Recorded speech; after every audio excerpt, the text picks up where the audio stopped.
자, 여러분 반갑습니다. 안녕하세요. 안녕하세요. 네. 우리가 오마이TV가 아까 12시부터 광화문에서 1,470만 명을 위한 힐링 올레를 시작했고요. 이제 법륜 스님과 증문즉서를 통해서 힐링을 하기 위해서 우리가 모였습니다. 자, 모시기 전에 또 소중한 분 한 분 모셨습니다. 조국 교수님, 안녕하세요. 예, 반갑습니다. 예, 반갑습니다. 서혜정 교수님, 우리 참 새롭네요. 이렇게 또 셋이 여기서 만나니까. 네. 원래 하는 동안, 저는 마이크를 그냥 내장 마이크가 있기 때문에 그냥 하겠습니다. 내장 마이크. 예. 처음에 의병 선포를 같이 했죠. 예. 그래도 아니, 괜찮습니다. 예. 들리시죠? 네. 그런데 그때만 해도 굉장히 희망이 차서. 그렇습니다. 예, 뭘 해보겠다. 그때는 이제 오마이뉴스 편집국. 예. 그러니까 보도를 하는 데서 만났는데, 예. 오늘은 이 세 사람이 평화재단과 정토에 스님이 계시는 뭔가 힐링을 받기 위해서 그러니까 대한민국의 대표적인 치유 공간으로 왔습니다. 대기에는 미디어가 이런 일을 평소에 했어야 되는데 그렇습니다. 도리어 이제 하다 못해 지쳐가지고 이제 결국은 이제 대한민국 최고의 힐링 센터에 와서 이제 우리 스스로도 치유받고자 하는. 자, 조 교수님도 많이 힘드셨죠? 뭐 다들 힘들죠. 힘들고 기대가 컸던 만큼 실망도 큰 것 같습니다. 저는 뭐 근데 이게 새로운 건 아니고 왜 이런 경험이 언제였을까 생각해봤더니 제가 대학원생이었을 때 87년 경험이 딱 떠오르더라고요. 87년에 저는 선거운동으로 열심히 뛰어다녔는데 직선제 개헌을 쟁취했거든요. 그래서 거리에서 난리를 쳐서 직선제 개헌을 쟁취했고 이제 드디어 우리 손으로 투표권을 행사해서 그 전까지는 이제 체육관에서 뽑았으니까 우리 손으로 대통령을 뽑겠구나라고 마음 먹고 저도 뭐 온갖 거리 쪽지 나눠주면서 거리를 쏟아냈는데 딱 노태우 대통령이 당선이 됐습니다. 그때 요즘 말로 그때 멘붕이란 말이 없었습니다만은 그때 쇼크가 아주 컸었습니다. 근데 지금도 이제 충격을 생각하면 그때 경험이 확 떠올랐습니다.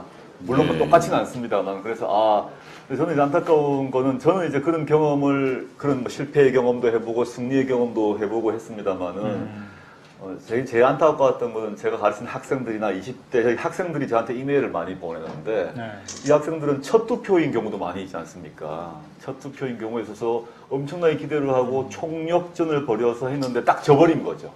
첫 번째 투표에서 지니까 충격이 저보다 더 컸던 것 같아. 그래서 안타깝고. 그러니까 긴 역사에서 봤을 때 이번 대통령 선거가 무엇이냐라고 한다면 이게 기본적으로 87년 체제 안에 들어있는 거지 않습니까? 6월 항쟁을 산물로 탄생한 게 지금 헌법체계, 육공화국 체계인데 87년 체제가 기본적으로 요구했던 게 이른바 절차 민주주의를 포함한 기본권의 이제 보장이었거든요. 그런데 87년 체제가 87년 체제 안에서 자기 형식을 가지고 내용면에서는 붕괴된 것입니다. 그러니까 형태는 그대로 유지되어 있는데 내용이 붕괴된. 그러다 보니까 이제 많은 분들의 상처가 더 깊은. 그리고 사실은 87년 이후에 가장 많은 유권자들이 이른바 민주개혁을 열망하는 사람들이 모여있던 것이거든요. 그러니까 민주개혁을 1,500만 명 가까운 사람이 요청한 적은 사실 한 번도 없었습니다. 엄청난 사람들, 민주시민들이 모여서 자기 의사를 표명했는데 그 의사가 이제 그분들이 요구했던 게 특별한 게 아니고 아까 말씀드린 가장 기본적인 요건들이 이루어지기를 그런 것들이 위협받지 않는 사회를 원했는 그게 그 형식 내에서 무너졌다고 느끼고 있는 겁니다. 이제 박근혜 정부는 이제 해봐야 되겠습니다만은 적어도 그 전에 5년 동안 번개감을 느꼈던 이명박 정부에 대한 심판이 이루어지지 않은 것으로 봐서 큰 좌절을 느낀 거죠. 아까 말이죠. 광화문에서 우리가 이 힐링 올레를 하고 있는데 여기 와 계셨는지 모르겠습니다만 한 분께서 진보집권 플랜을 들고 왔어요. 그래서 저에게 사인해달라고 그랬는데 진보집권 플랜을 우리가 기획한 지가 3년 전인데 이게 이 19일 개표의 밤에 이게 달성이 되었으면 이 새로운 표현을 써서 제가 사인을 했을 텐데 달성되지 않고서 이 닷새 지난 후에 이 독자가 가지고 와서 사인을 했습니다만 참 이 가슴이 아팠습니다. 우리 교수님도 이제 저랑 진보집권 플랜 같이 공저자로서 많은 그 생각도 나시고 그러실 텐데. 근데 가만 생각을 해보니까 이제 진보집권 플랜 발간 이후부터 지금까지 저 개인적으로 보게 되면 사실은 우리 뭐 유권자 모두겠습니다. 특히 48%에 속하는 분은 다 모두겠습니다만은 세 번의 선거를 제가 직접적으로 관여를 했더라고요. 서울시장 선거가 있고 총선이 있고 대선이 있는데 네. 제가 이제 대선까지 끝내고 보니까 1승 1무 1패였더라고요. 박원순 시장 선거 이기고 네. 총선은 비긴 것 같습니다. 네. 제가 뭘 왜 비겼다고 하면 기대했던 만큼은 전혀 못 미쳤는데 완패라고 보기 힘든 그 이전 총선에서 국회의석 상황에 비하면 좋아졌기 때문에 네. 또 그렇지만 원내교섭단체 근데 이제 그 내부 구성 국회의원 국회 구성에 비하면 훨씬 못 미치기 때문에 무승부인 것 같고 네. 이번 건은 이제 패배인 것 같습니다. 그래서 1승 1무 1패에 이다라는 생각을 하면서 자기 위안을 좀 했고요. 네. 남은 거는 이제 과거를 다시 한번 복기를 해서 이렇게 따져보는 것보다도 지금은 좀 시간이 좀 필요한 것 같아요. 모두가 서로에게 시간 필요하고 과거 달려왔던 기간들을 한번 이렇게 돌아보고 그리고 같이 달려왔던 사람들을 챙기고 위로하는 게 더 필요한 것 같습니다. 네. 뭐 정치 전략을 따져가지고 이랬으면 이랬을 것이다 이런 얘기 별로 필요 없어요. 대부분 과거에도 수많은 선거 경험을 했는데 과거 역사적 과정을 통해 가지고 과거 이랬으면 우리가 무조건 이겼을 거기 때문에 너희가 옳고 내가 틀리고 이런 얘기 막 수십 번 해봤자 상처만 남고 도움이 안 되는 것 같습니다. 그냥 같이 힘들었던 사람들 챙겨주고 시간이 좀 지나면 저는 이제 1승 1무 1패가 있었으니까 2승 1무 1패로 만드는 작업이 남아 있을 것 같아. 네. 한 방에 이기는 건 없는 것 같고요. 네. 14년 선거 또 있고 선거로 보자면 14년, 16년, 17년 이렇게 쭉 있기 때문에 좀 길게 봤으면 좋겠다 이런 생각을 하고 있습니다. 네.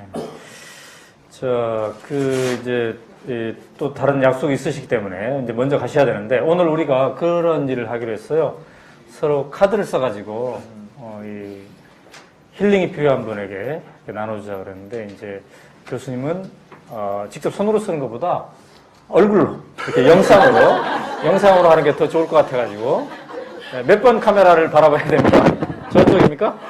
어떤 건지 모르겠으나 저는 그렇게 생각합니다. 아까 그분이 왜 그 철진한 진보집권 플랜에 사인을 해달라고 했을까? 뭐 일설에는 진보집권 이권을 쓰기 위해서 대선을 실패로 유도했다. 그렇군요. 네. 우리가 비록 최종적인 목적은 이 정권 교체라는 것은 달성되지 않았지만 그 과정에서 우리들이 뿌린 것들 또 여러분들이 뿌린 것들은 결코 헛되지 않았다. 그런 의미에서 비록 철지났지만 그 책에 사인을 받았다고 생각하는데요. 자, 교수님께서 떠나시기 전에 한 말씀, 지금 힐링이 필요한 한국에서 분에게. 얼굴만 가지고 크리스마스 카드가 되는 그렇죠. 이 매단되는 세성 교사한테 절대 부탁. 저는 모자를 쓰고 왔습니다. 얼굴의 일부라도 가리기 위해서 생방송하고 추워서 제가 모자 아직 못 벗었습니다. 네. 제가 좀 우리 서 교수님 앞에서 제가 뭐 이기지를 못합니다. 사실 오늘 행사의 주비는 당연히 이제 뭐 법륜 스님인데요. 저는 어떤 말씀 드릴까 하다가 제가 옛날에 저희 할머님한테 들었던 얘기를 전해드리고 싶습니다. 어떤 얘기를 옛날에 하셨나 하면 뭐 힘들거나 이렇게 할 때 할머님 말씀하셨던 게 뭐냐면 이제 폭풍우가 치면 태풍이 치고 폭풍우가 몰아치지 않습니까? 그런 상황이 있으면 어부는 집에서 그물을 다듬는다 이렇게 얘기하셨어요. 지금 이제 폭풍우가 치고 우리 힘든 상황 아니겠습니까? 그때는 조용히 기다려서 자기 자신과 자기 친구와 동료와 동지들을 챙기고 다음에 고기 잡으러 나갈 시간이 옵니다. 폭풍이 멈출 때가 반드시 옵니다. 사실은 저는 박근혜 정부가 그 수많은 플랜카드를 걸었지 않습니까, 거리에. 그걸 실현해 주기를 진심으로 바랍니다. 박근혜 정부가 보수 정부지만 보수 정부의 틀 내에서 경제 민주화나 복지를 이루어주길 바랍니다. 망하기를 원치 않습니다. 잘해주길 바라고 그 객관적 상황을 보게 되면 거기 주위에 모여있는 세력을 보게 되면 그걸 잘 못할 가능성도 많다라고 저는 생각합니다. 희망과 객관은 약간 다르기 때문에. 근데 이제 그렇다면 박근혜 정부가 이룰 경제민주화 복지 이루면 좋잖아요. 그러기 위해서도 48%의 유권자는 주권자로서 역할을 다 해야 될 것 같습니다. 기죽지 말고 자신의 일들을 열심히 하고 특히 건강 챙기고 이 순간에 술 마셔서 몸베리면 네. 좋아할 사람이 아무도 없습니다. 오히려 술보다 운동을 하고 그 다음에 친구 챙기고 그 다음에 그물을 다듬는 작업들을 먼저 하다 보면 또 새롭게 배를 띄울 시간이 올 것 같아요. 그래서 저는 물론 그럼에도 불구하고 술 먹고 이제 막 하고 싶은 생각이 저도 납니다. 솔직히 말씀드리면 저도 술도 좀 먹고 했습니다만은 길게 보시고 그 그물을 다듬는 시간들을 가지셨으면 좋겠다 이런 말씀으로 카드를 대신하겠습니다. 네, 감사합니다.